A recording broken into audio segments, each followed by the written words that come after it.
Hello and welcome to 81 All Out. This is your host, Siddhartha Vaidyanathan, and I would like to thank you for taking the time out to listen to this podcast.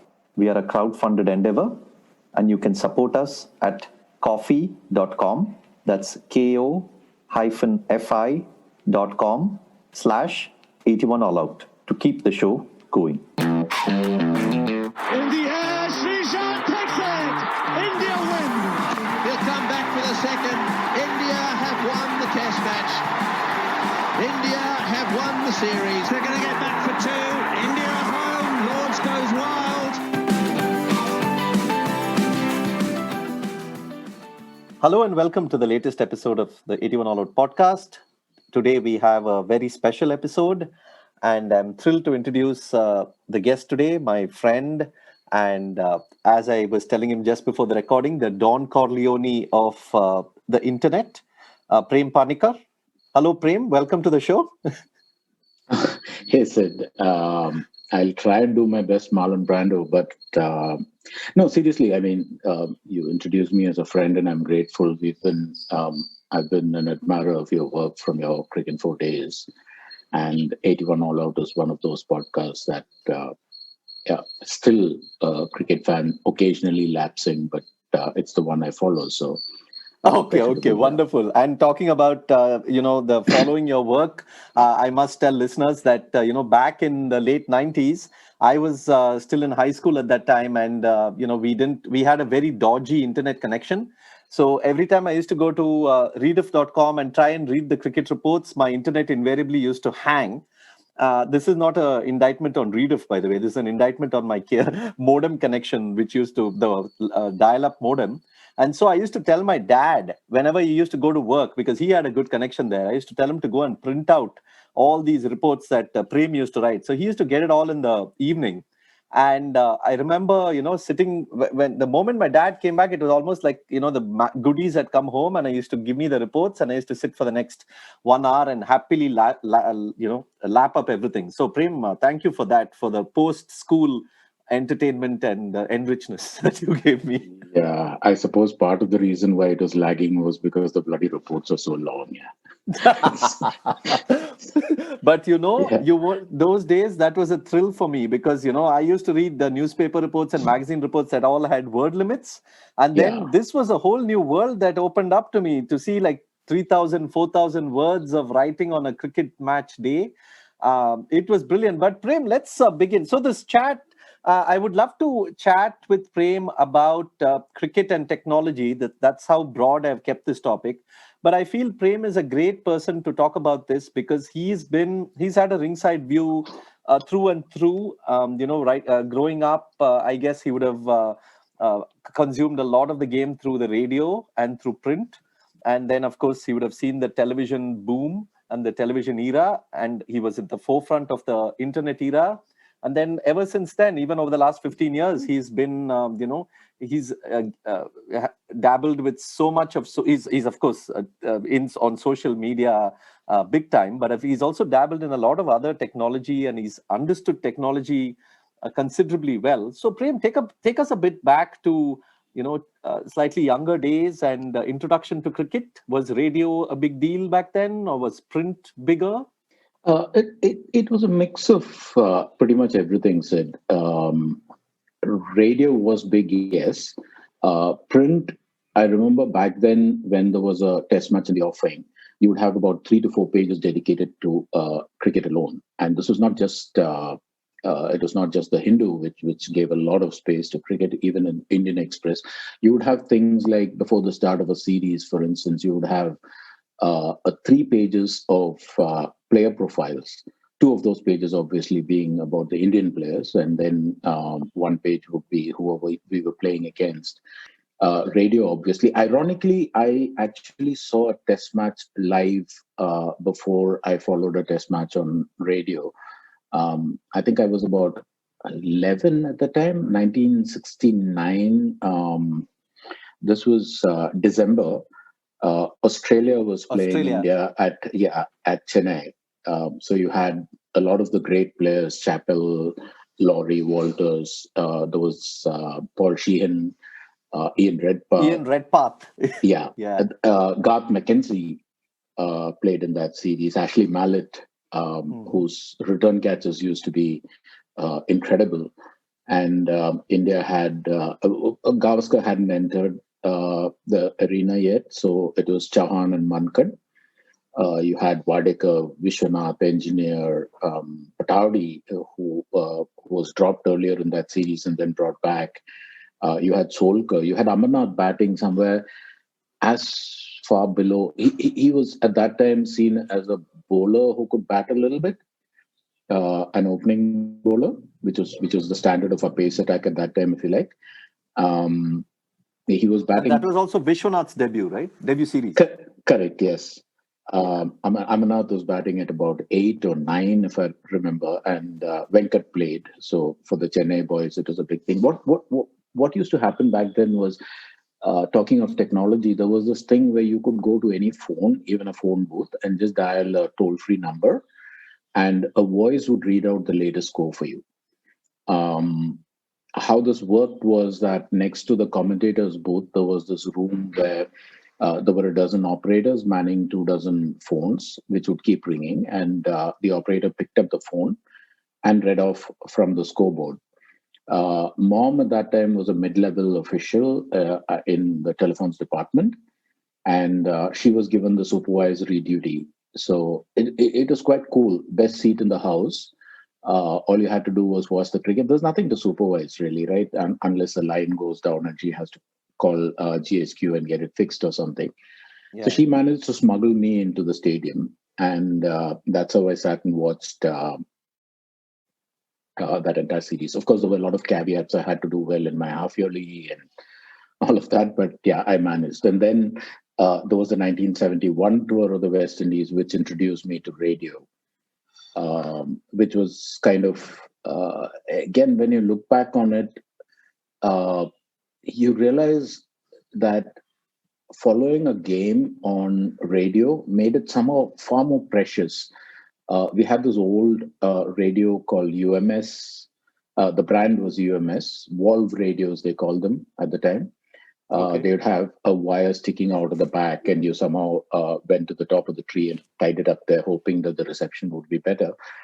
It never was. And my uncle, my father's younger brother, who was staying with us at that time, he accidentally figured out that if you took another wire from the same place where the aerial was connected to the radio and you held it between your fingers, the reception improved. I don't know what the science behind that is.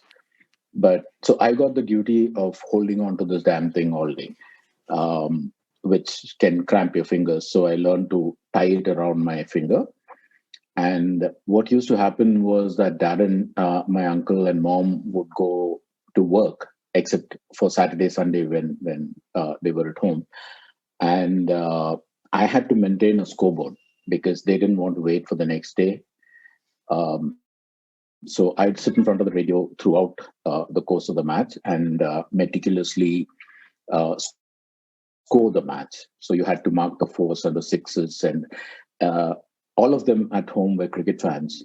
So it wasn't enough for the scoreboard. They would ask how was the shot played, and I would demonstrate Gavaskar straight drive as if I'd seen it. So I had this little bat at that time, and I don't know if they were indulging me or whatever, but they'd ask, so how did he hit that 4? And I would say, he came down the wicket and his bat was dead straight. You're listening to the radio, right? So Anand Setalwad and Berry Sarbadikari, people like that.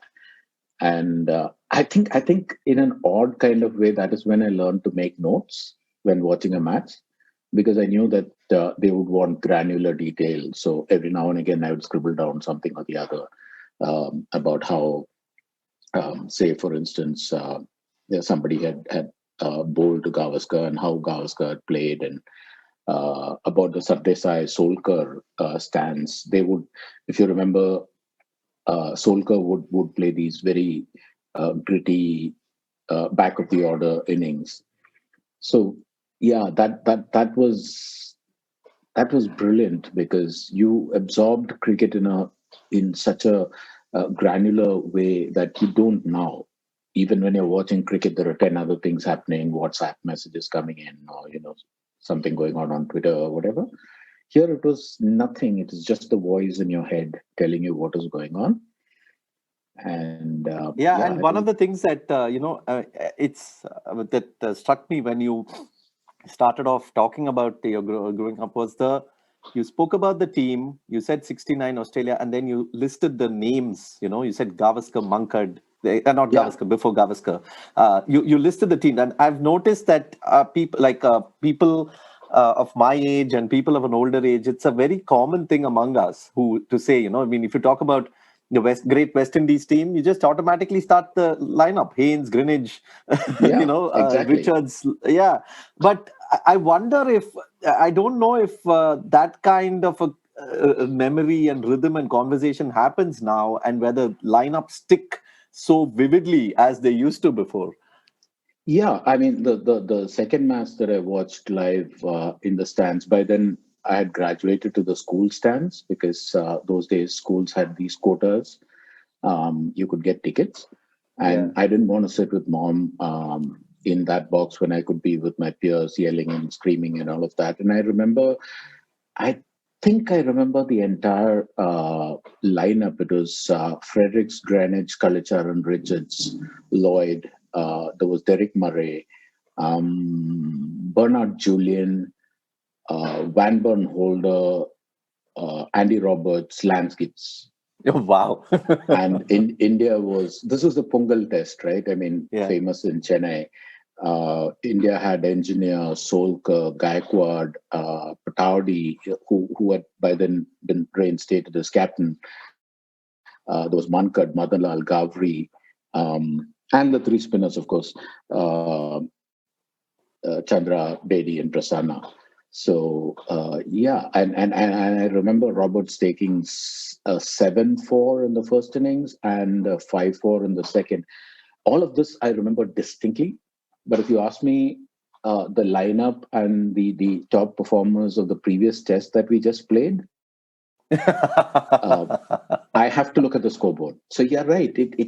I suppose it's a measure of how much we treasured these moments at that time and how fleeting our involvement with the game is. We were completely involved when it's happening, but a moment later, 10 other things happen that submerges our memories, I guess.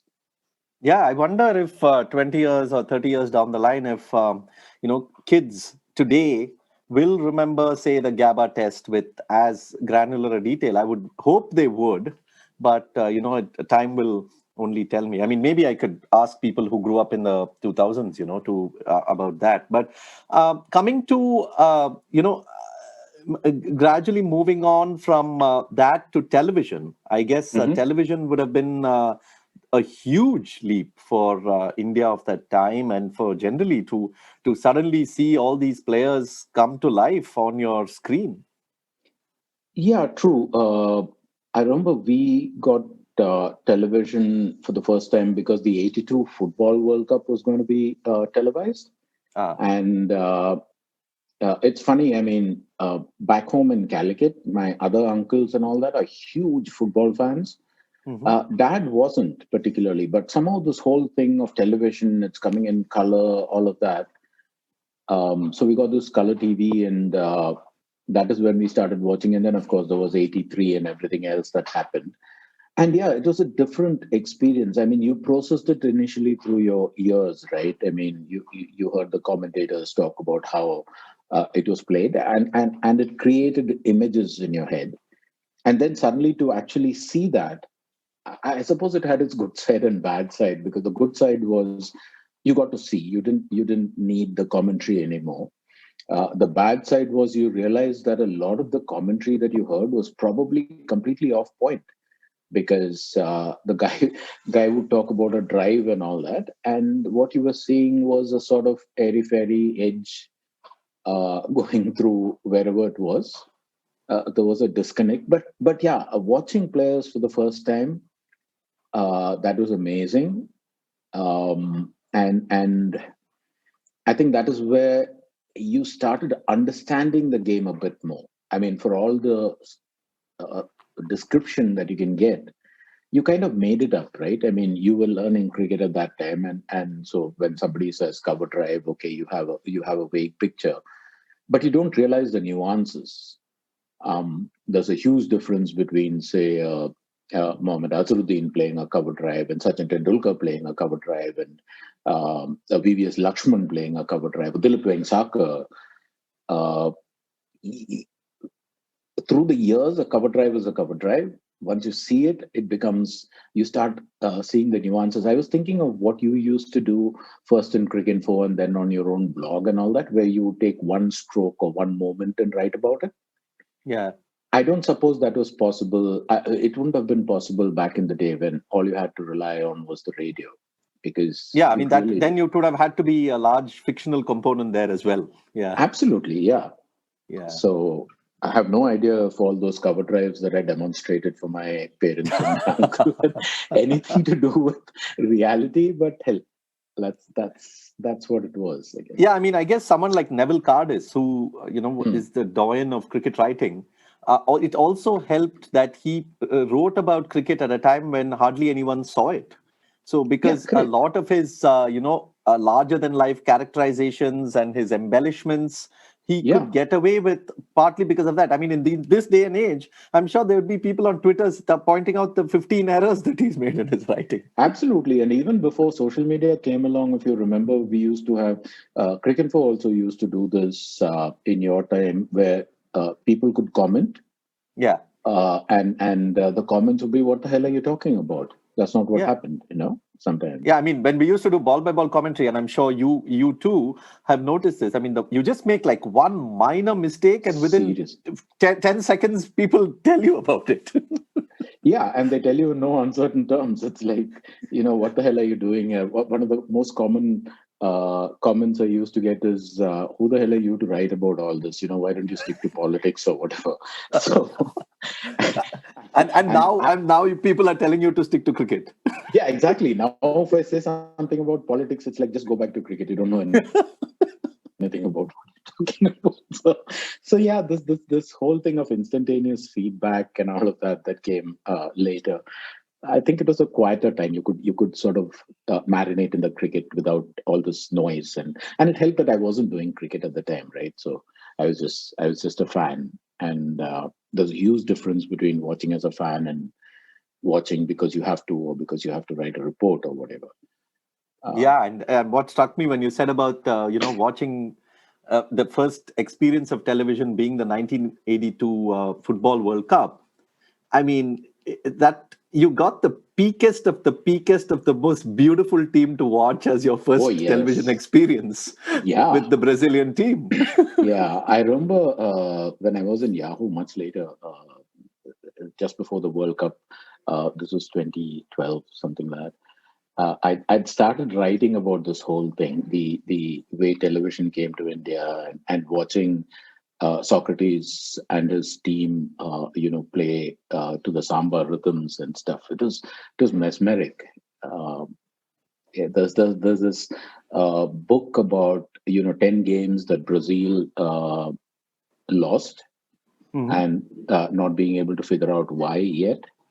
And one of those games, one of those reports starts with this incident where Falcao, who was then a journalist, he was covering the lead up to a World Cup, and he goes to, I think it was Portugal, where there was some kind of practice match being played, and he was pissed off because he had just been flying all over the place covering these no account matches. And at the immigration counter, the man looks at the passport, looks at Falcao, looks at the passport, then looks back at Falcao, and then he says, "How in the hell did you lose that match?" And so I use that as a lead-in to how this thing has haunted Brazil all its life. The '82 team losing the World Cup. We had Mudar Pateria on the podcast a few months earlier, and he mentioned how until 78 and 82, football was so huge in Calcutta that you thought that the players that you were watching were world class, and then you saw all this on television, and then you realized, okay, what I'm watching is actually like 10 notches below what these Yeah, guys are playing. there's a funny thing about that though. The Sao Paulo Juniors came on a trip to India. This was sometime in the, I think, late 80s. Okay.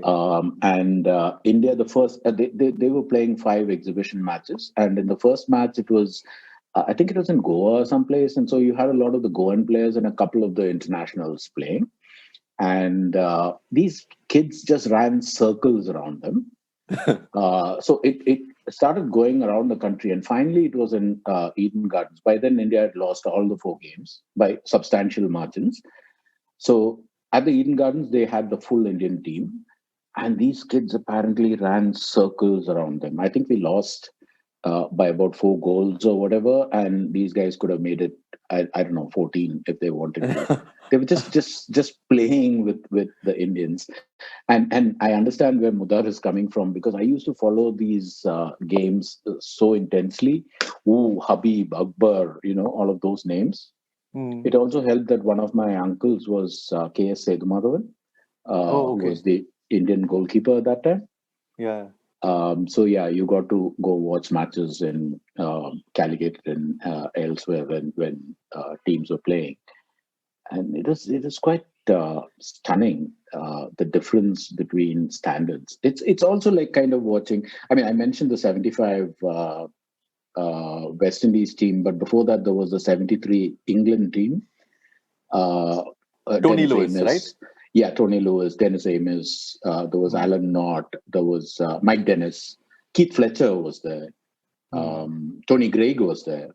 And that was the Chennai test was the one where Tony Greig got so pissed off with Solskjaer, who was standing so close to him, that at one point he playfully raised his bat to hit him and get him out of forward short leg. And Solskjaer, when he said forward short leg, it was actually forward short leg. The guy was standing right on almost at the edge of the pitch. So, yeah, it's a different era. It meant so much. So, given how fond you were of cricket and how closely you were watching it, it doesn't seem that at any point of time you actually wanted to get into writing about it, because obviously you started your career as a journalist, and with nothing to do with cricket, you covered politics and so many other beats. Was it simply because it didn't seem like a viable career then, or was cricket just too, seemed a bit too light for someone like you who was interested in the far more serious, and who is still interested in the far more serious? No, I got into journalism because I loved telling stories. I loved the idea of going places and seeing what was actually there, as opposed to what I was absorbing. I think the reason I didn't do cricket was probably I never thought of it in the first place, and then there was a lot of happenstance to it, because I mean, I started with Free Press, which by about 6 months into that, I was offered a job with the Indian Post when Nikhil Lakshman took over that paper from Vinod Mehta. And there you had the Crasto brothers, Daryl, Ivan, the entire Crasto cousins and brothers and all of that doing it. So there was no room. There was, I mean, Indian Post at that time had about, when Nikhil took over, Vinod Mehta had taken the entire staff away with him. The only staff that remained intact was the sports desk, which was headed by Sham, SK Sham. Mm-hmm. And you had all these Crastos and all that. So the need never arose. And obviously, because the beat was covered, I didn't even think about it. From there, I moved to Midday, where Hemal Asher and Sharda Ogra were heading the sports desk. Yeah. And both of them are brilliant, and both of them are very intolerant of some amateur wanting to sort of get into their space. So Sharda would kind of shoo you away if you went anywhere near her desk. So it just was thing. After that, I went to Sunday Observer, where I was doing the features magazine, the magazine section. So again, cricket didn't come up. I would be editing and putting together the magazine and writing features for it, and also writing features or investigative reports for the main paper.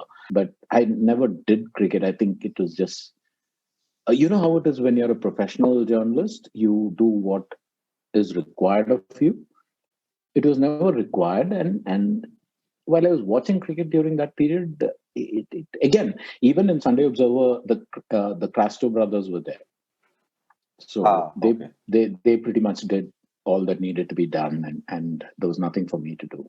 Absolutely. Yeah. So talking about things that are new and things that are fresh, you know, I found out recently that February 1996 was the first time you wrote on cricket for Rediff. But tell us a bit about you and Rediff and you getting in there, and also the landscape at that time with respect to the internet, especially in India. Both what did really people think of it at the time, and was there, you know, this whole, like any new technology, were there people saying, oh, this is just a fad, nothing's going to come of it, this is the big distraction of our times? I don't think people saw it as a distraction so much, Sid. I think people saw it as what the hell is this all about? Frankly, I think the first conversation about my joining Rediff. So Ajit Balakrishnan had spoken to Nikhil Lakshman, who was then my editor. I mean, he's the only editor I worked with. So at that time, we were both in the Sunday Observer. And Ajit had several conversations with Nikhil about this new technology that was emerging. I think the conversation started around August 95 when the internet was opened up for commercial exploitation.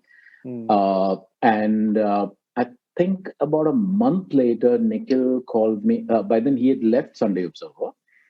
And I was kind of holding the fort. And Nikhil called me and said, there's a gentleman who wants to speak to you. So I went, and that's when I met Ajit.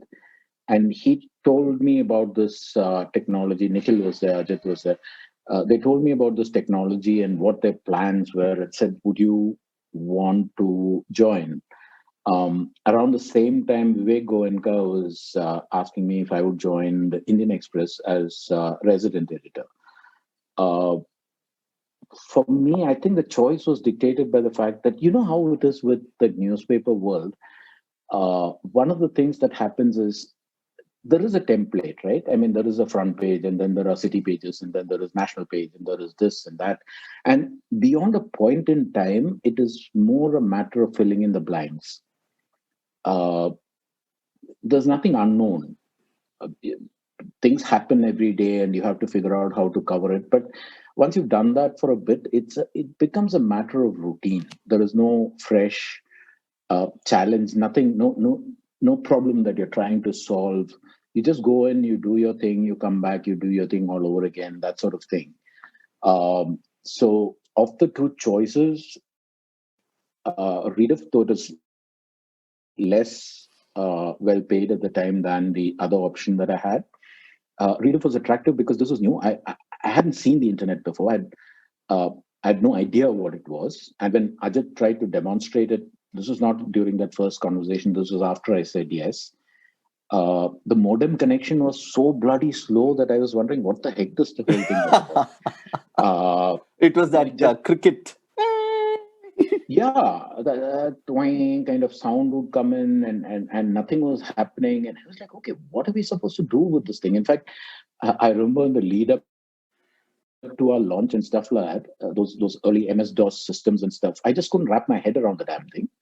So I'd be writing something and suddenly it would all vanish. And the only person who knew everything was Ajit, right? So I didn't realize that he was the publisher and the owner and the joint head of rediffusion and advertising and such a big shot and all that. I was like, Ajit, can you help me? I lost track of this. And poor fellow, he would have to come in and say, Prem, this is what you're supposed to do. What are you doing? And it was kind of, in fact, the original template for Rediff was actually on pen and paper. Oh, wow. It was not on the internet. Yeah, I mean, look, none of us knew the internet. None of us knew what to do. None of us knew what tech was.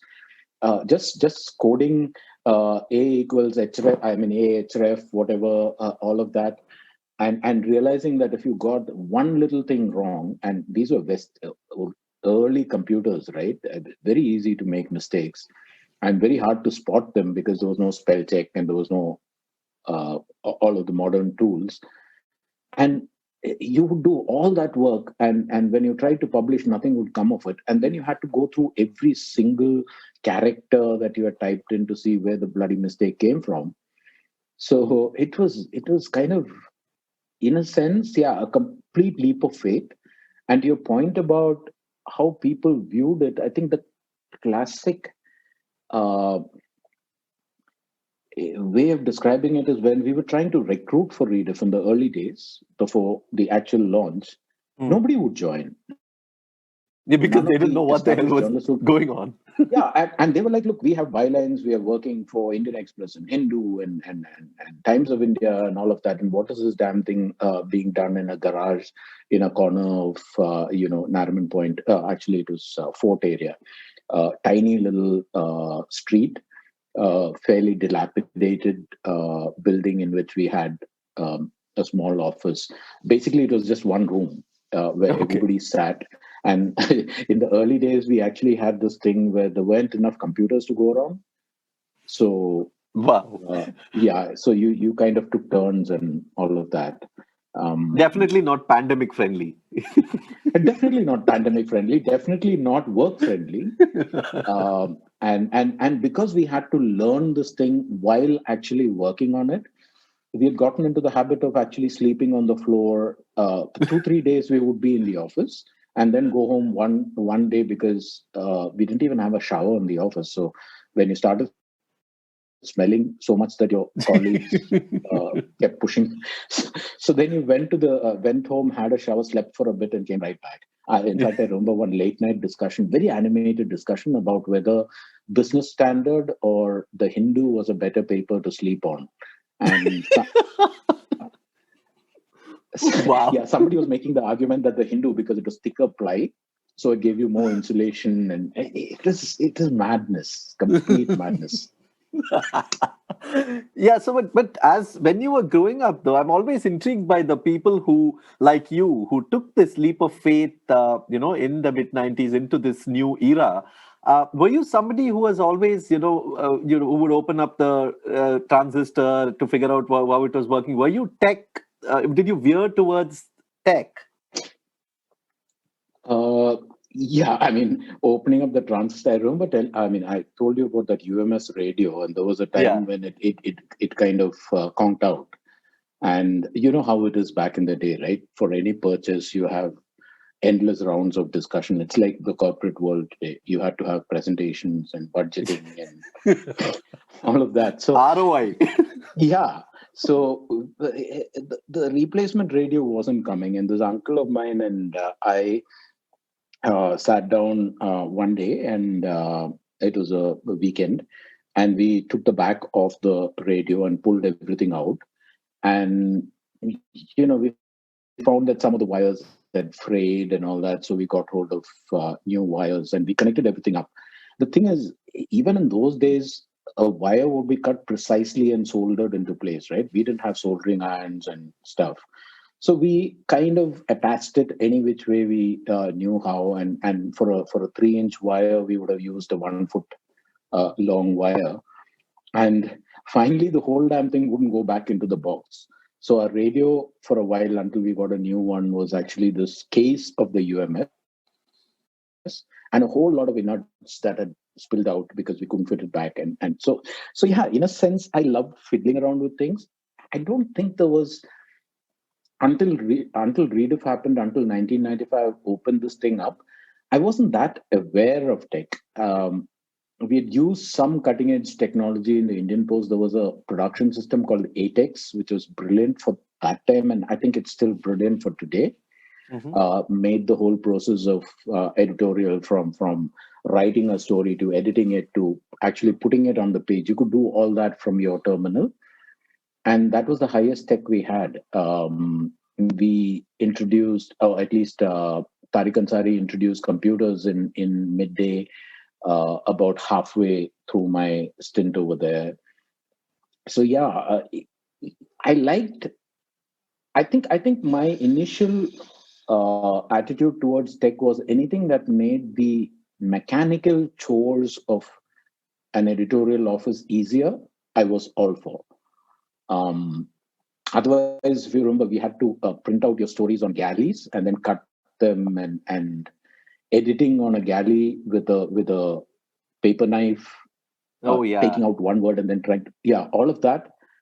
This made it so simple, right? I mean, you took out a word and everything readjusted automatically. So yeah, I loved tech for that reason. Absolutely. And forwarding on February 96, how did cricket happen? Hey, I told you nobody was joining. Harsha was a friend. He had written for us in midday. So we asked Harsha. He said, "I can write the occasional column, but I can't do match reports because I've been commissioned by somebody or the other to do that." Um, and none of the cricket writers would join Rediff. So there was about a week to go for the World Cup, and there were about, I think, at that time, 7 journalists. Some of them were specializing in various subjects. There was Yazid Darasha, who was looking after the economic coverage, and there were a couple of people for the politics part of it. And we had a guy called Zaki Ansari, who was very, very tech savvy. I mean, he's the one who really went into the nuts and bolts of how things worked, and he became a go-to resource for anything tech. Um, I suppose I was the only one without a clear brief. So they looked around and said, okay, you played some cricket when you were a kid, so you do cricket. And next thing I know, I'm supposed to be covering a World Cup, doing match reports, and I had no idea what the hell a match report was and how to do it. And back in the day, the rule was that an unwritten rule, because of what you spoke about, right? The download times and all that. Yeah. I was told that the match report had to fit within one frame. That is all that would download quickly. And I remember the first match I'm watching, I'm making notes. At the end of it, I'm trying to figure out how to write this report. And I realized I couldn't do it in one frame. So I said, the hell with the rules, and I'm going to write this match report the way I think I want to write it. And I just wrote. And it went off into several scrolls. And I published it. Mercifully, the editor didn't see it before, and Ajit Balakrishnan didn't see it. I think they saw it after it was published, and Ajit nearly had a hissy fit. He said, "I thought I told you one scroll," and all of that. But what happened within a couple of match reports was that we started getting feedback from the US, from people who were reading it and saying, this works for us. It's like actually being there and watching the game. So then I was pretty much left to my own devices, and yeah, that's kind of how cricket reporting started, and then it kind of evolved into ball by ball. Again, it was a matter of, I think, listening to feedback.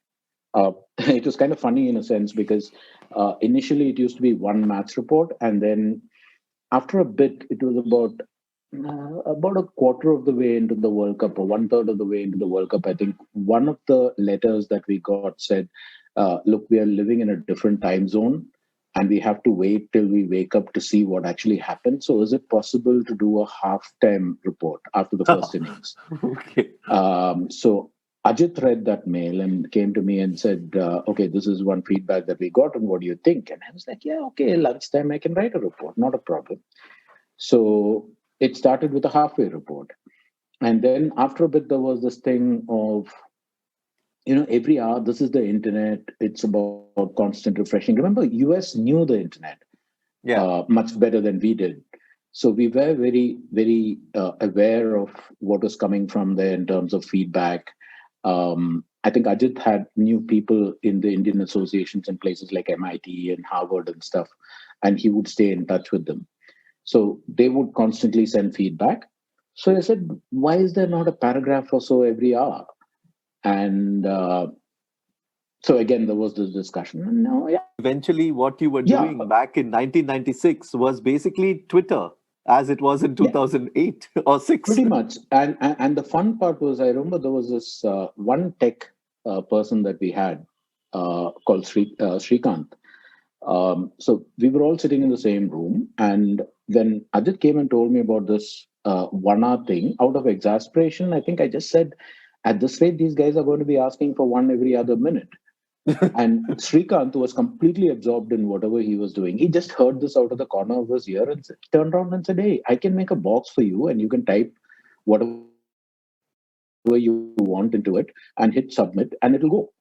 So we were like, "Okay, you make the box." And the guy worked overnight, and next day we had this box. So it was like, okay, let's try it. And we announced that there was going to be live commentary. And we ran into so many problems we hadn't anticipated. For one thing, the connections being as slow as they were then, you typed something about a particular ball. At that time, I was doing 1 or 2 deliveries together at a time. Very vestigial kind of ball by ball commentary. So you type something in and you hit publish, and this thing would this little round thing would just go round and round on your computer. And those browsers didn't have multiple windows. You had to open a fresh iteration of the browser. So you opened a fresh one and typed the next thing in, and the first one would still be going round and round. And through some quirk, the second one would go off into the web, and the first one wouldn't have gone. So it became a jumble, and yeah, it was until things kind of settled down and you had reliable connections and stuff. It was insane. I remember back in the day, Srikanth excitedly coming and telling me, "Your problems are over. Your computer will work damn fast because we have this new chip or whatever I'm going to put into it. It's got 546 Mbps or something." And no, sorry, MB RAM. I didn't know what RAM was, but 546. Oh, it seemed like a big thing. And now you're talking of 15 GB RAM. Stuff. Yeah, now 546 will probably happen in a microsecond or something like that. Yeah, so it is kind of, it was a complete leap of faith, like you said, knowing nothing about this and realizing, and one of the things that struck me later, which Ajit actually pointed out at the time, he said, if we do this, we'll be the first in the world to do it, because there was no standalone news site for the internet. It was all shovelware, as we used to call it. Publishing houses which were in print, pushing their print stuff onto the internet, right? Nobody was actually creating content for the internet per se, using things like hyperlinks and all the possibilities of the internet. So yeah, it was completely unknown. Every day you screwed up and then you learned and did something better. Everything evolved. Commentary got stabilized when the lines started getting better. Then we started saying, actually, I remember there was a group of US students who visited us. This was in 98 or 99, 98, I think it was. And they came to Rediff wanting to look around and stuff, and they spent some time with Ajit. And at some point I was called into the room, and so I was asking them about how they handle, how in the hell do you sit for an entire day and watch the stream of words, right? Yeah. And they were telling me stories like, oh, we take it in shifts. So we all sleep in one of the guys' rooms, and 2 of us will be reading and the others will sleep, and then we wake them up and they watch and all of that. And it struck me as odd that you could just sit there and wait for the next batch of words to pop up on your screen with nothing else to do, right? So again, we were talking to the techs and saying, can we give these guys something to do? Maybe a chat box or something where people could sort of interact with each other. They could even interact with me and stuff. And so we had the commentary on the left half and a chat box on the right.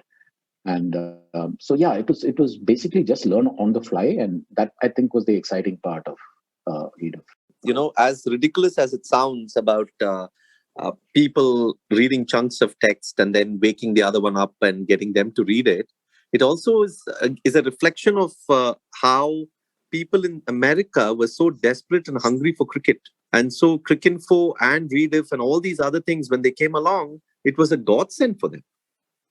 Yeah, I've heard that from a lot of, particularly you guys who various of you used to be in the US at that time, and I remember friends from Cricinfo and all that telling me about following this over there. And it's interesting that cricket was pretty much the leader in this thing before this kind of coverage spread to other sport.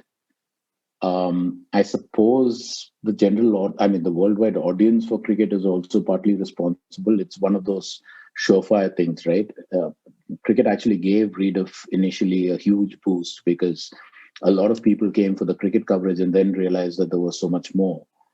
But yeah, it sort of, everything kind of came together without conscious volition. The love for the sport, the fact that technology permitted these things, the fact that there was a ready-made audience for it. Anything cricket, anytime, right? I mean, I think a whole lot of people follow me on Twitter still because of what I did in 2000 or something. Not because of my politics or any of the other things. Absolutely. So coming to, we've spoken about the people in Rediff themselves. I mean, how the journalists saw it and how the audience saw it. But how did the players and the board and everyone else who were in the cricket sphere, how did they see this whole thing? Did they even pay you guys any attention? Or were you seen more like some oddity doing something in some corner of Mumbai? No, actually, and I have to thank the diaspora we have to thank the diaspora for this. I think, funnily enough, the cricketers caught on to this before the mainstream journalists did, in a manner of speaking. An example would be, say, for instance, the 96 tour of England. Dravid, Saurav, and all of that, that particular series.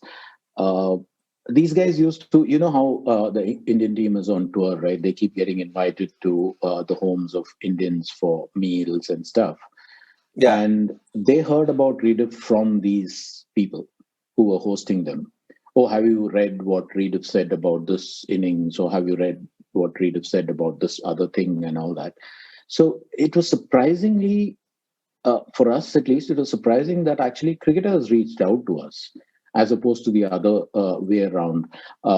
Immediately after the 96, by then we had started this thing on Rediff, live chats with celebrities. TN Session kicked it off.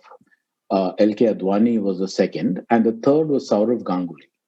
And oh, wow.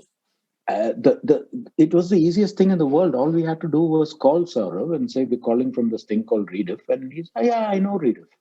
What do you need? And we said, how about an internet chat? Will you come on live? And he just said yes, absolutely, no questions asked. I think what happened probably was that because the diaspora was consuming cricket via Rediff, at least in 96, it was top of the mind for them. So they would keep bringing it up, and these players kept hearing about it. More than they were hearing about, say, conventional media, which, these guys had to wait to consume. I suppose it gave us a kind of instant entry, and also a kind of, I wouldn't use the word cachet so much as there was goodwill. The players had considerable goodwill towards us.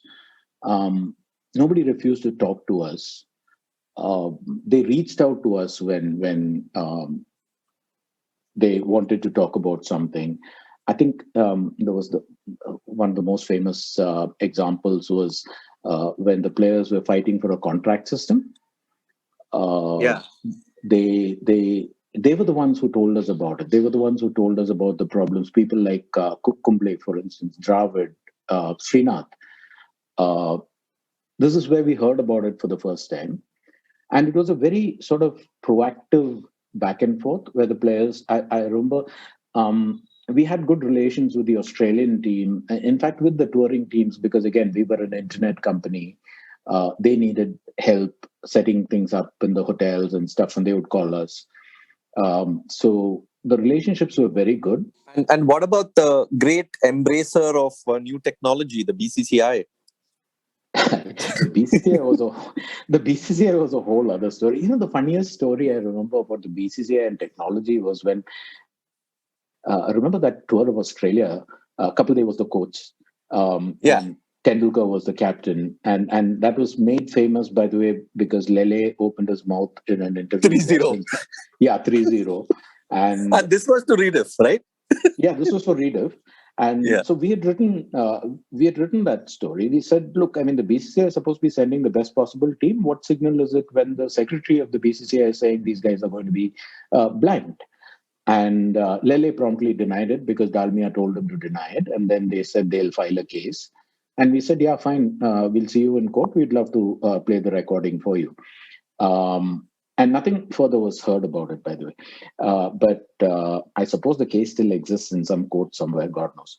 But the funniest part was at that time, the players were also lobbying for, they wanted a video recording equipment and a computer, a laptop to sort of review their own thing. And so I called up Lele and asked him, the players are asking for this. And Lele in exasperation said, if I remember correctly, something like, Are yaar, in logon ko kya kya chahiye? We've given them a bat, we've given them a ball. Abhi now they want a video camera. What are they going to do? Make short movies? What's going on?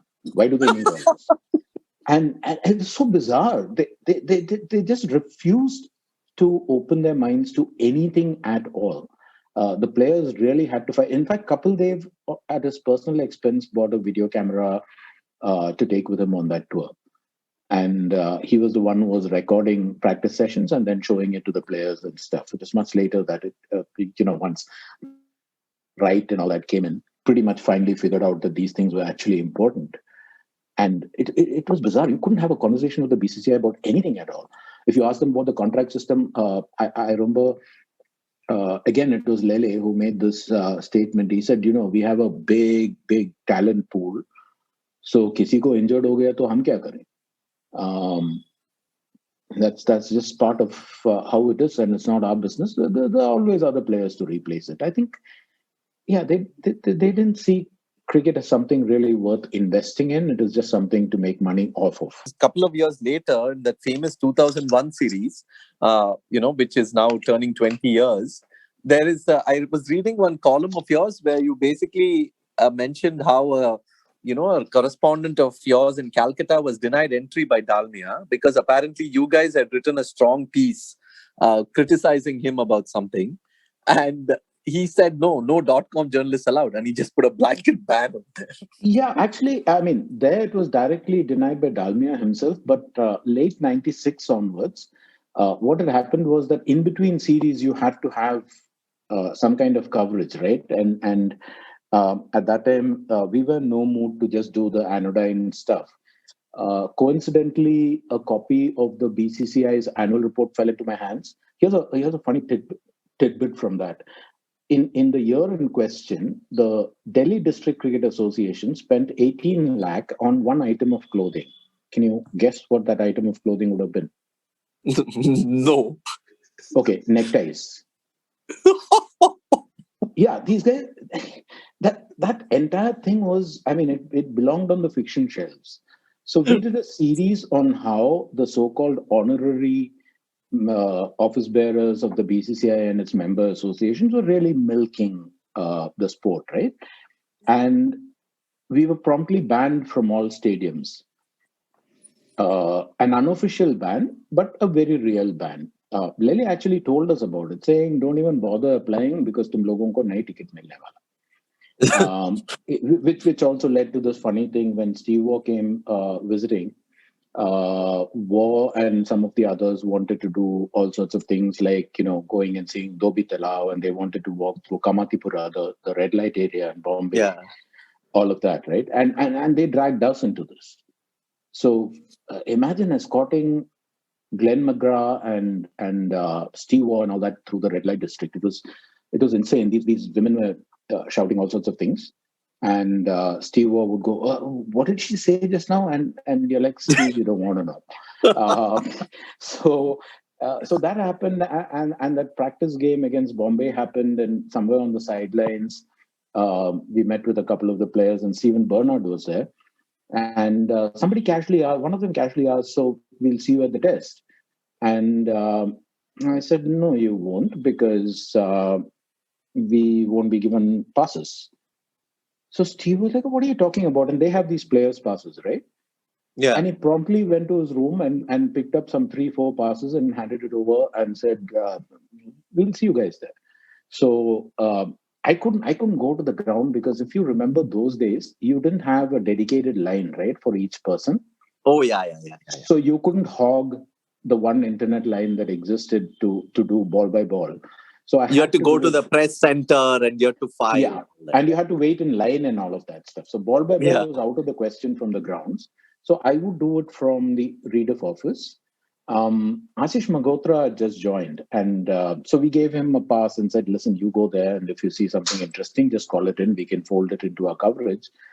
And journalists, by the way, senior journalists of that time, told Ashish that he couldn't sit in the press box.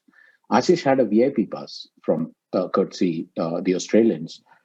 So he came back looking fairly dejected, and we lost our cool. And Faisal then took Ashish back, and we kind of made an issue out of it. Lele came and asked, "Who gave you passes?" And he said, "Well, the Australians did. So what are you going to do about it?" There's nothing that they could do. So yeah, it was Baap ka Raj hai na, so they could do anything. The funny part was Lele, after all that, he was still very fond of Rediff. He would not only call us proactively to tell us things and then pretend that he had never told it to us and we must have got it from somebody else. He would actually call and say, Kya, for some days you haven't called what? You don't call me these days and all of that. I remember going for a selection meeting which was being held in Baroda in his hometown. And the selection meeting was supposed to start at about 11. I reached there slightly early and I found Lele there. So Lele said, chal, baat karte hain. And he took me into the room where the selection meeting was to be held. And he was holding forth about all sorts of things. So Shivlal Yadav was the chairman of selectors at that time. He pokes his head in and says, Lele Saab, meeting. And Lele just waved him away and said, can't you see I'm talking to somebody? I'll call you when I'm ready. And that was it. The selectors just walked off. It was feudalism at its best or worst, whichever way you want to look at it. Yeah, I never got this whole thing with, I mean, I did get it, but it was all so contradictory because every single person in an association in BCCI used to go to Cricinfo and Rediff every day because they would go and check what was there on it. And they were really desperate that all their players and everyone else gets the maximum coverage. But at the same time, when it came to accreditation, they would always pick up a fuss. Absolutely. The funniest part was after 2-3 of these stories that we did based on the on the annual reports and stuff, Dalmia instituted an internal rule that there would be only 2 copies of this thing. One would be with him and one would be with the secretary. So when I learned that, I went to the BCCI office and asked for the latest thing, and they said, "Nahi, hamare paas bhi nahi hai." So I called up Lele, and Lele said, "Aisa hai, there are only 2 copies," and he said, "We'll see." And then one official from the BCCI calls me one day and says, "Can you come this evening to?" There is a seedy little bar just in the lane behind the Taj. Yeah, mostly frequented by gays, particularly during the weekends. And he called me to that bar. And I go there, and there's this brown envelope. It felt like something out of a spy movie or something. He passed it to me under the table, and I open it, and I see the whole thing. I mean, obviously, Lele must have done it. Xerox the whole thing and sent it across. So there was, like you said, this thing of they were very aware of what Cricinfo was writing and what Rediff was writing and stuff. And when they wanted to get their point of view across, they would quietly call you for a meeting or whatever and tell you things and say, "Hey, sab off record hai, haan? Tum likho, lekin don't say where you got it from." But yeah, we got. I'm sure it was the case with Cricinfo as well. We got a lot of our stories from the very people who were part of this whole thing. Do you remember Sunil Dev? of course, yeah. So Delhi. Sunil Dev once called me when I was in Delhi. He said, "Come over for a meeting and stuff like that." And we sat in his office and we were chatting. And he suddenly tossed in this phrase, "one day before, one day after." So I was like, "What the hell is that?" So he said, "Arey, तेरे को पता नहीं है." So what used to happen apparently was that selectors had been mandated to go with the teams. And these guys are honorary, right? So they're only supposed to get expenses. Yeah. So how it works is that if you're working for Cricinfo, if you're working for cricket for the BCCI, you get to claim a certain amount for the day you're working, the day before that, and the day after that.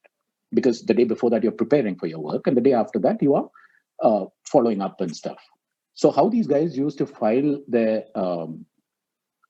expense sheets was, if it was a test match, the day before the test, the first day of the test, and the day after the test would be one expense. So they filed one day before, day of the test match, day after the test match. Then for the second day, they would file one day before, one day after, and the day of the game. So 5 matches. Imagine every single day would be, 5-day matches, every single day would be one day before, one day after. I swear I'm not making this up. Lele once submitted an expense sheet, and then some CA kindly pointed out to him that he had expensed about 430 days out of 365. So it was, it's almost beyond belief what was going on in that organization at that time. Yeah. So, and this was also around, we're talking 2001, 99. This was also around the time when the biggest story broke, which was fixing. Yeah, and you were basically, I remember you used to almost write a daily report, if not twice a day, updating people about what was happening. Yeah, actually, the funny thing is, Krishna Prasad was with us. He was a colleague at the Sunday Observer, and he had at some point spoken to one of these bookies, and from him he had heard stories of fixing dating back into the 80s and all that. Yeah. And he had done a small piece in the Sunday Observer, very broadly skimming the surface. The piece was more about how bookies operate as opposed to who was involved with the Indian team and all that. And then once he joined Outlook, he and Anirudh Dahel did that expose. Big expose, and, yeah. Yeah. And after that, it became, but a lot of us, I'm sure the same case, you were working in Cricinfo at the time, if I remember correctly. All of you guys were that stellar. No, I had actually, I joined a little later, so I missed the whole fixing thing. Yeah. Right. But yeah, Cricinfo was also following that. And there were those hearings in South Africa, right, which we were covering live. King Commission, yeah. Yeah, the King Commission. So we had somebody in South Africa fax us the actual statements, the transcripts, day by day, and we would use that for our coverage and stuff. And yeah, it was one of those. It was one of those times. I think it was also, in a sense, a precursor to what happens today, where things are so polarized that whatever you write, you get into trouble one way or the other. So because Azhar's name came up in some of the reports that we did, and we had a lot of people calling with threats and stuff back in the day. Yeah, like how dare you write about him and all of that shit. So yeah, that was one of the. I think that was also the moment when I quit full-time cricket writing in 2001, late 2001. At some point, I just had enough. One of the proximate causes was this, because see, we report on cricket in good faith, right? We see what is happening, and we say if the batsman plays a bad stroke, our way of processing it is, yeah, he made a mistake. But then you realize that these mistakes are sometimes deliberate. There are things that you just can't understand.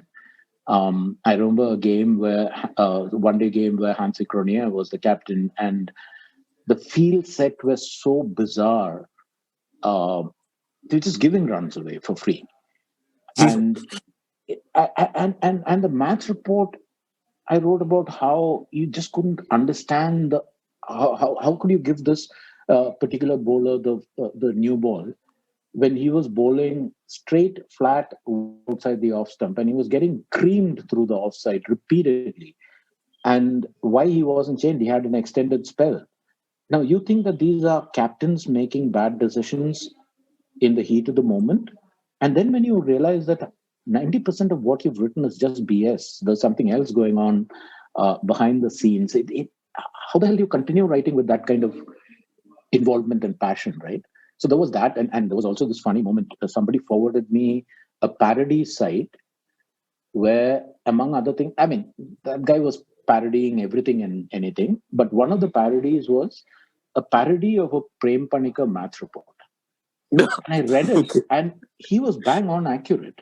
I mean, it was funny, but it was also accurate because, I mean, remember the kind of amount of cricket that used to be played at that time. So you're coming in every single day and doing the same thing over and over again. And we seem to be playing Sri Lanka 10 times a year. Either you were going there or they were coming here, and the same people doing the same things to the same people. I realized that I was phoning it in. I was working off of some kind of internal template and just filling in the blanks and stuff. So I started worrying about what it was doing to my writing and to my love for the game. And so at that point, I told my editor that I wanted out.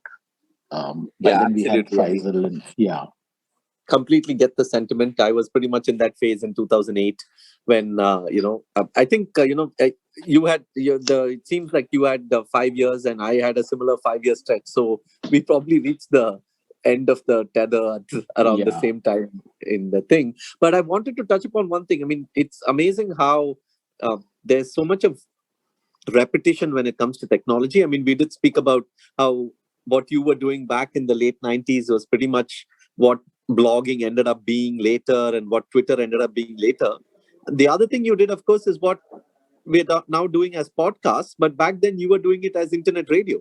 Can you talk a bit about that? Panic Station was quite a big hit back then. 2001 World Cup or something, right? It was again one of those, spur of the moment things. At some point, Ajit Balakrishnan wanted to explore the potential of radio. So they built a very, very tiny studio. I swear it was claustrophobic almost, in the space that was available in the Rediff office in Mahim, and then sprung it on me that I was supposed to do audio commentary. So what I had to do was sit and look at the screen with the volume off and just call the play. And it was bizarre because just like with the written thing, where I went into it without much of an idea of what it involved. I mean, if you think about writing 20, 30 words per ball across a game, that's a novel. And you come back and do it again the next day. And then you do your maths report, and then you do columns and stuff, right? The same thing with audio commentary. You realize that you were stuck. You couldn't even go take a leak when you wanted to. And I think one of the funny things was there was this associate nation that played. I forget which one it was, but what I do remember is I hadn't seen any of them play. I didn't know their names. I didn't know. I mean, you had the scoreboard, so you knew the names. But these guys are under the helmets. I had no way of recognizing them. So the commentary for that particular game was something on the lines of, Anil Kumble bowls and the batsman plays it to cover, because I didn't know who the batsman was. And I got slammed for that. But it was fun in the sense that what we did, which worked, was we had this thing where readers could submit questions. And as soon as lunch was called, I was given a 5-minute break to use the washroom and stuff. And then we did this question and answer thing. So there was Mahesh, and there was Krishna Prasad and me. And I think we used the soundtrack of one of those Tamil. There's a movie called Dhool, I think. Okay, Dhool. At that time, there was this catchy little Kuttu number in that, and we used the opening soundtrack of that, and it was fun. It was just all kinds of questions would come in, and we would respond, and it was humorous. It was lighthearted.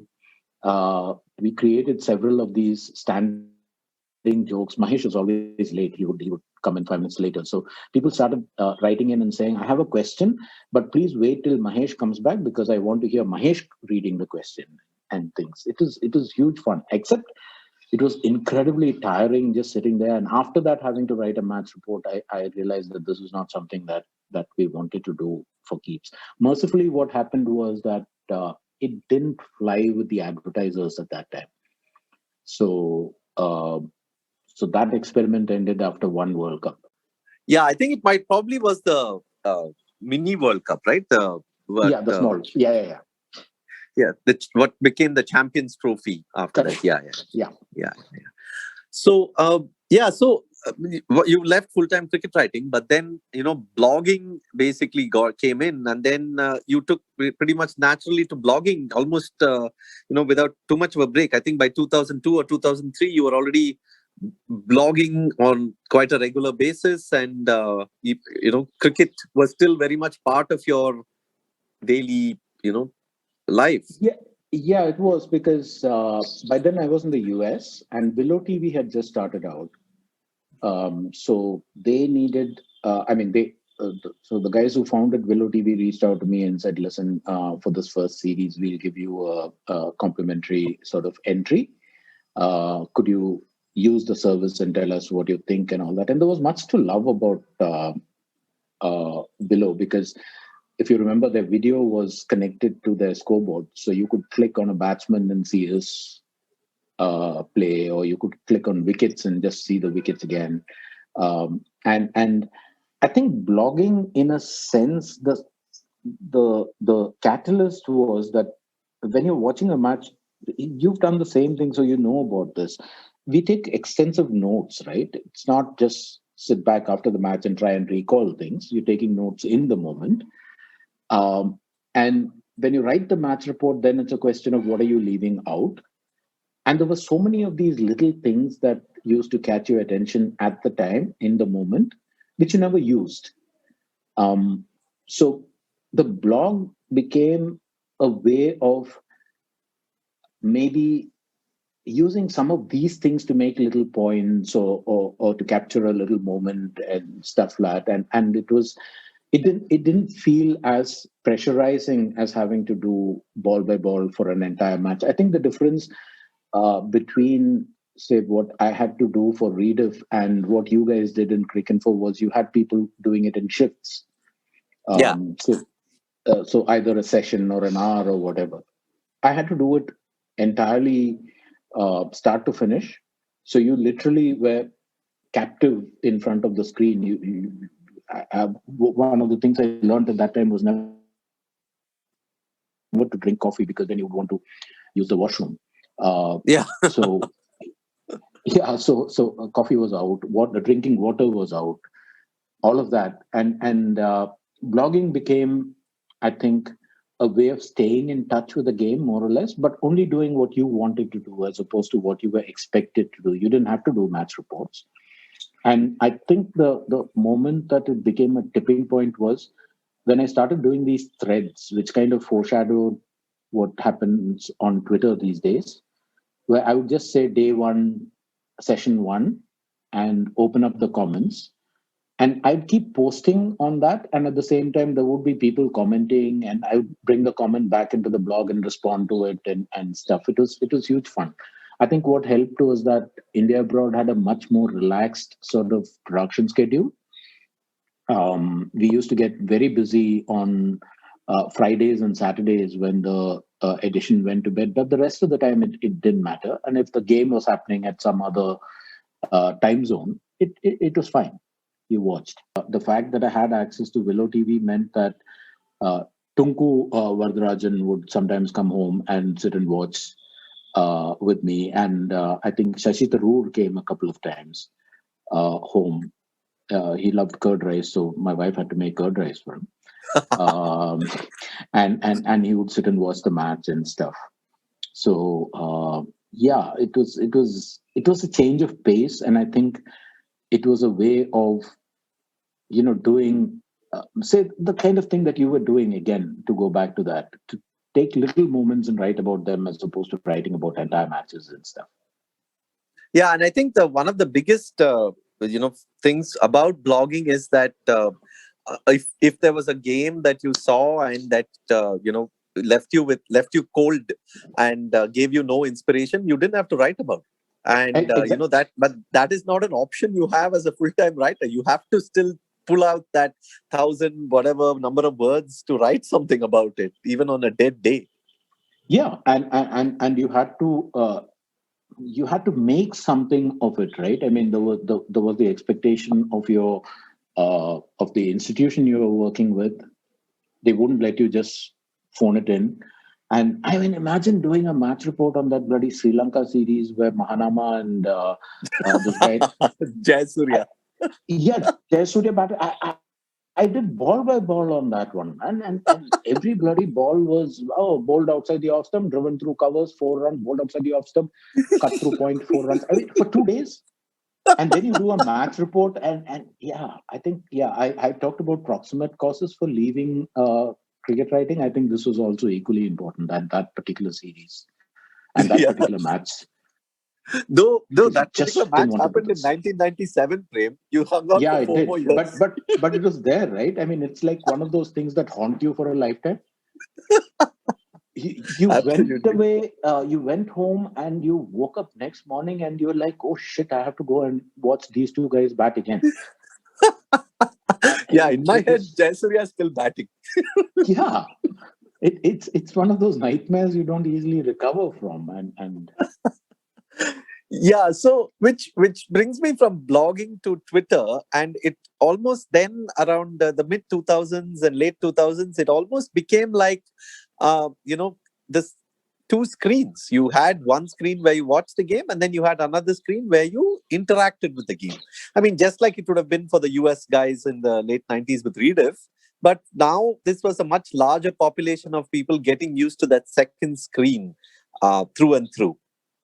Yeah, I remember when Twitter was launched, and somebody from the US sent me. I think there was some kind of invitation business. I'm not very sure about it, but somebody from the US sent me the link and said, "Can you try this out and see what happens?" And I'd just come back to India at the time, and I logged in, and I didn't see the point initially. What was I going to do with this thing? And I think what showed me the possibilities was when 2611 happened.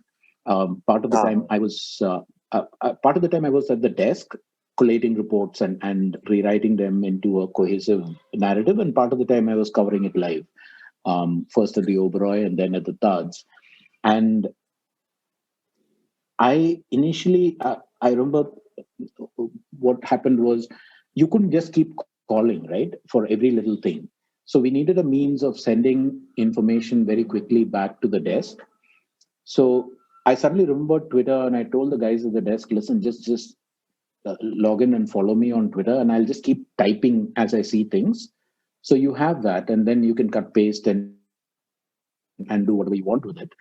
And so I was doing it primarily as a means of communicating with the office, but suddenly the following exploded from about a couple of dozen to, I think, over 2,000 in the course of 2 days.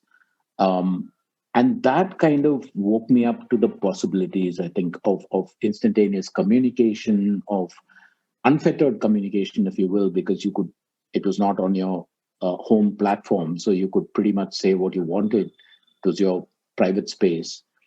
That combination and the fact that you had immediate responses, that I think was a kind of tipping point. And then, like so many others, and also the collegiality of it, right? You got to watch a match, and at the same time, you got to interact with a whole lot of people who were also watching the match and who had opinions. And so there were all you cricket writers were there, but also a lot of cricket fans with a lot of interesting things to say, which sometimes didn't even occur to you.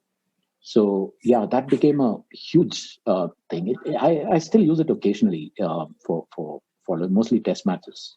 Over the last 10 years, or definitely over the last 5 years, what I've noticed is that the amount of cricket writers, many of them largely amateur, who are coming up with spectacular insight, in terms of numbers and data and analysis.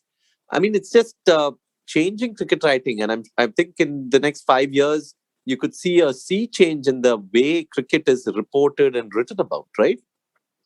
Totally, and data is an important component because now increasingly you have tremendous access to data, right? And the amount of data has also exploded. Uh, I think Kartikeya does a lot of that work. Yeah, Rajesh used to Kartikeya do, does a lot of that. yeah, Kartik Krishnaswamy from exactly. Cricinfo and Siddharth Monga, all those guys. I mean, the way in which they even watch the game and describe it is undergoing a sea change. Yeah, and it's a good thing, I think, because this symbiotic relationship between the player and the media was, to my mind, one of the things that was spoiling cricket coverage. Break that umbilical cord, and I think, like you said, I mean, you mentioned 5 years. I hope it doesn't take 5 years because this has happened. It's not even an evolving thing. Players going directly to their fan base is very much a thing now. And I think even before Ashwin, remember Chahal used to do those funny Yeah. Chahal TV. Yeah. yeah, and he used to get a lot of following for that. So players will figure it out pretty much, and the way Ashwin has succeeded with this will interest more and more players, and this will become a thing.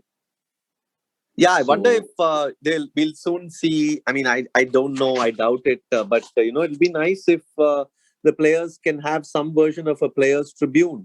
Maybe not necessarily in print, but even if it can be online, if it can be players telling us their own stories in honest, truthful ways, without the journalists having. I mean, of course, there can be an editor who can put things together in an editorial sense, but there doesn't need to be any input from anyone. That'll be something that'll be interesting to see from all the yeah, players. and it could happen organically, right? Because one of the things is the players guaranteed an audience, one, and brands are going to want to buy into that whole thing. So imagine, for instance, the value of, let's say, Virat Kohli doing a video series called Captain's Corner or whatever, where he Yeah. talks about the game as he saw it, and the various moments and stuff.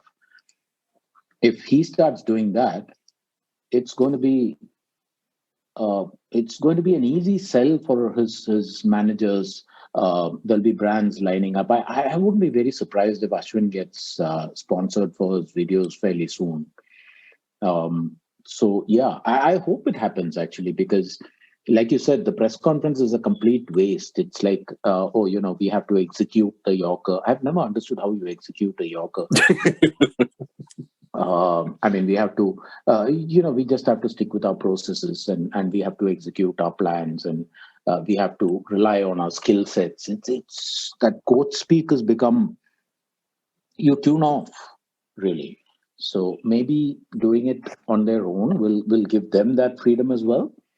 And there will be a commercial element coming in. And once that comes in, it'll explode. So could be good times. Absolutely. And I mean, if do you specifically? I know that you always say that you quit full-time cricket writing long back and have no intention of going in there. But do you? What do you see, especially in the technology space, that gives you the most hope in terms of cricket and writing and coverage and etc.? The fact that there are so many different ways you can do it. Look, we keep using the word writing, but today you can cover a cricket match, or you can be part of a cricket match, or you can be a cricket journalist in so many different ways, right? You could do live blogs, you can do podcasts like you're doing, you can do Clubhouse. Yes, exactly. I was coming to that. You can do Twitter threads and start conversations. You can do Clubhouse, where you it takes you back to those days when you actually enjoyed cricket in two ways. One is the game itself, and one is the company. So, I mean, there was a recent episode of Clubhouse. I think it was way past your bedtime, Sid, where Jared Kimber was on, and I was on, and Chandresh was on, and the discussion was fabulous because there were so many different perspectives. There were a couple of folks from England who joined in and who had a very different perspective from, say, that of an Indian fan about what was happening in Ahmedabad. That's all of these are going to be new things, and that is given. I remember back in the day when Ajit was trying to convince us about why we should be on the internet. He said, think of it this way: think of the fact that when you're working in a newspaper, your view is restricted, or you're looking through a window. And he said the size of the window depended on the kind of media it was. The way he explained it was, he said, suppose you're working for a national paper, the nation is your beat, and that's all. Now, if you're working for a city paper, like we were working for Midday, for instance, what happens in the rest of the country is secondary to what is news for that particular audience, which is Mumbai city primarily. He said the internet, on the other hand, is, suppose I were to take you blindfolded to the middle of the desert and remove the blindfold and leave you there. It's wide and vast and open on all sides, and the only limitation on you is your own imagination, right? If you can think it, you can do it. He said that's what the internet will do for you, and that's why you should be on it. And I'm thinking, yeah, that's coming true now. I mean, as a cricket journalist, it's entirely my call how I want to interact with the game. I might not want to write at all. I might just want to hang in clubhouse while the match is on, or I might just want to do a Twitter thread, or a combination of both. Or at the end of it, if I think that there is something that I want to say at greater length, I could again do a podcast, or I could write, or I could do a video, talk to camera kind of thing on video. The sky is the limit. But I also want to bring in, the flip side. We have seen the perils of technology and social media in aspects outside cricket, especially in the political arena. Do you also have a sense of worry that ultimately the obsession to control the message, and also with extreme levels of partisanship and also politics, politics of course has always played a part in cricket, but now politics increasingly also getting in. Do you also worry in a sense of how cricket and tech the relationship could work out? Not worry too much, because this is not even the new era, right? I mean, the reason why we stopped that chat interface along with the commentary was because people started spamming it, and people started being abusive on it. And it was a nightmare for a bit, because somebody would come in and abuse. All you needed was an email account, right? So you got an email account and you signed in, and you could say whatever you wanted. And if you banned that email account, they came right back with another email account. And so this kind of thing of people, for want of a better word, trolling, misbehaving, all of that has been going on from say the late 90s onwards, in my experience at least. I don't worry too much about it, because what I do worry about is that it will create and reinforce bubbles. People who don't disagree with you are not following you, or stop following you. So that avenue of persuasion, or even discussion for that matter, a kind of meeting of the minds, where maybe at the end of it you agree to disagree, but at least there is that dialogue. And I think what is happening, and what will increasingly happen, is that there will be separate sort of spaces for people who think one way, and spaces for people who think another way, and these two spaces will not really talk to one another. At best, they will troll each other, but not really have a conversation. And that, you see, like you pointed out, you see it in the political sphere, definitely. And to an extent, I think you're also seeing it in the cricket sphere, for instance. I mean, you might honestly want to do a piece in whatever medium, podcast or writing or video or whatever, which talks about, say, Kohli's latest innings as not being, it was valuable from a team point of view, but it was not vintage Kohli. He had to struggle. He had to be human. And you say that from a clear-eyed reading of what you saw when he was playing. But to say something like that then becomes, how dare you talk about Kohli like this? Yeah. And and either you get a lot of abuse, or the person sort of stops listening to you or following you or whatever. They don't look to engage with you and see why do you feel that way. They don't ask the question, that basic question, why do you think that? Could it also be this? There is no dialogue, and increasingly I think that will happen. Will that impact the way we interact with cricket? No, we'll continue to impact. We'll continue to interact with the game in the way that we know how, which is based as much on us as it is on what is happening in the game itself, right? Our sense of values, our sense of aesthetic, our sense of the sport and what it means. All of that will continue to dictate. It's just that we'll probably end up speaking to a like-minded audience and not necessarily to a wider audience that also includes people who disagree. Great, Prem. I think I've taken a lot of your time, but this was wonderful. Thank you so much for all your lovely anecdotes and memories. Not at all. Yeah, it's a complete pleasure. It's been a long time since we chatted. So basically, our interactions have been, again, new media, Twitter, and all of that. But yeah, this is huge fun. One of these days, I'm going to reverse this, and on this podcast, I'm going to be the one asking you questions, because you had that. You were again involved with cricket at a fairly seminal moment, right? The aftermath of match fixing, and then the Ganguly years, for instance. Yeah, I think the seminal moment for me was the Chapel Ganguly years. So. Oh yeah, that's we'll do that one of these days. Yeah, absolutely. Yeah. And, Prem and I are also on Clubhouse, so you can follow us, and we'll end up doing quite a few chats there, maybe during games. So, yeah, happy to chat anytime, and great fun, Prem. Thank you so much. Thank you. It's been a pleasure. Take care. That brings us to the end of another episode of the 81 All Out podcast. If you enjoy the work we do, please support us via coffee.com. That's ko-fi.com/81allout. You can find the link in the show notes, and it will allow you to either set up a recurring monthly payment or throw in a one-time contribution. Also, please subscribe on iTunes, Spotify, Google Podcasts, or wherever else you prefer. It would be great if you could leave a rating and a review so that more people can find us. As always, we would love to hear your thoughts on the work we do. So please send us your feedback. India home, Lords goes wide.